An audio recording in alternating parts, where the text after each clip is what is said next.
The Daddy Letters Series.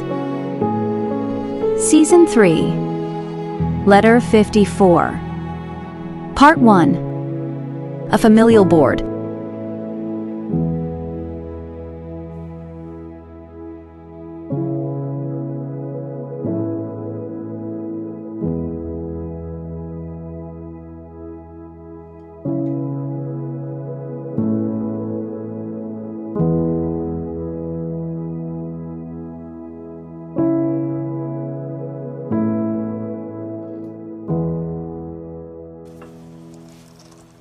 Dear Boaz and Ruth, your parents have been spending a lot of time together planning your premarital counseling.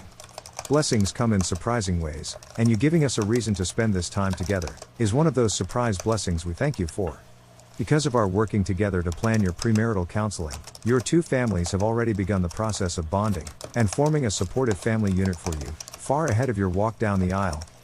Great benefits will accrue to you because the more united we are, the better we can provide support for you as your new family is formed and grows. Our wives are already planning how they will co-grandmother your children, and how we will organize for holidays. If I hear them agree that every holiday meal will include apple pie, I will be happy to leave the rest to them, and Abraham agrees.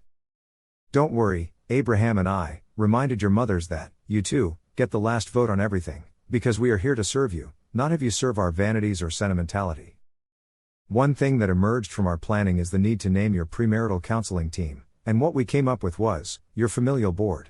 Simple name, but very far-reaching in its meaning. I will explain. Boaz and Ruth, you are forming a home, and a home is a small business.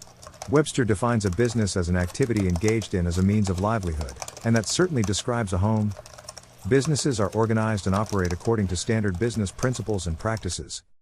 One such practice is establishing a board of directors, a body that holds the business operators accountable for profitable operations. They are there to guide the operation, not to run it. Well, that is us, or at least how we perceive ourselves. We are the board of directors you have established to launch your new home, your familial business, and we will be there afterwards holding you accountable to operating your business according to God's principles and plans for the home. As the owners of the new Mr. and Mrs. business that you are launching, you will be responsible for the stewardship of valuable assets, and managing them according to the will of your primary stockholder, your Heavenly Father. And this is an upcoming phase of your premarital counseling engagement with us. We will advise you how your primary stockholder wants you to steward your valuable assets. What assets? We're glad you asked. We listed them in the order we will cover them. Number 1, money. Number 2, time. Number 3, possessions. Number 4, image. Number 5, opportunity. And number 6, children. These are the primary family business assets God holds us accountable to steward.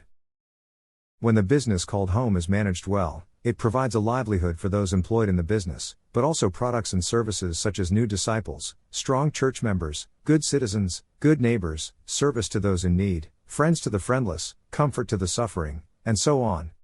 The family is the basic building material for God's kingdom on earth, and through its products, His will is carried out. It is also the primary building block of society. We will be scheduling a board meeting soon. Meanwhile, we hope you will continue to be actively involved in the pre-work of self-examination and confession. It is hard work, but it is worth every second you spend on it, because it provides the self-knowledge that will help you tear down the pretenses, habits, and faults that prevent you bringing an authentic self to the marriage, and before God. We also want you to get started on your next pre-work assignment. We want both of you to spend quite a bit of time examining your expectations of each other, testing them to see if they are first of all, of God, and next if they are reasonable. Here are some questions to help. Do you have storybook ideas of romance rather than realistic ones? Unrealistic romantic expectations are more deleterious than most young couples think. If your views are unrealistic, they are likely also unachievable, and when our mates don't achieve those expectations, it is easy to feel there is something wrong with your relationship, when it is really not. Do you think loving each other is enough to hold you together without putting in special effort to learn techniques and skills of coupling? Do you feel unloved whenever you argue with your mate, as if something is wrong with your relationship or love, and is that a reasonable feeling? Do you want your marriage to be free of conflict, and is that reasonable? Do you see conflict as healthy and a means of growth? Do you expect your mate to drop whatever they are involved in to answer your call, and is that a test of their love for you?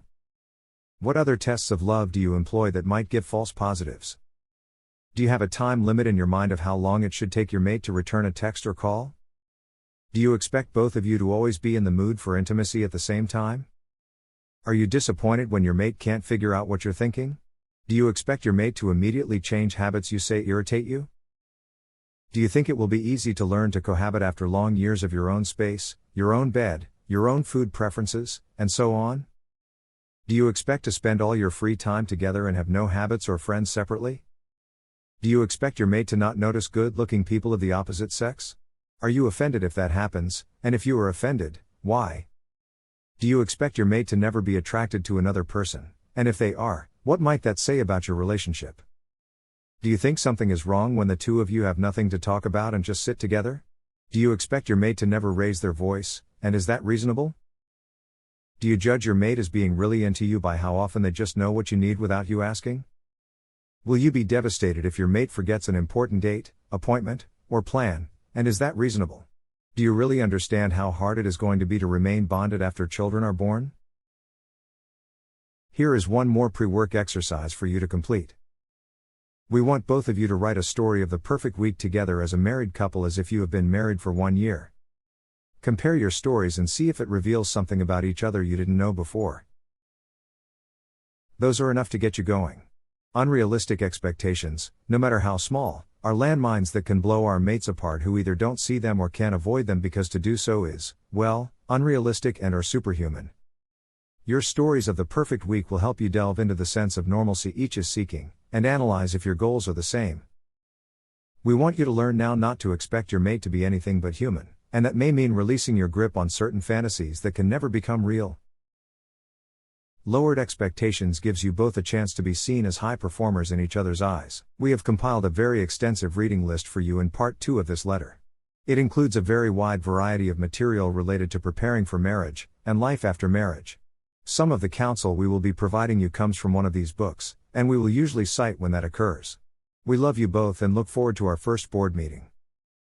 Board Chairman. Self-elected.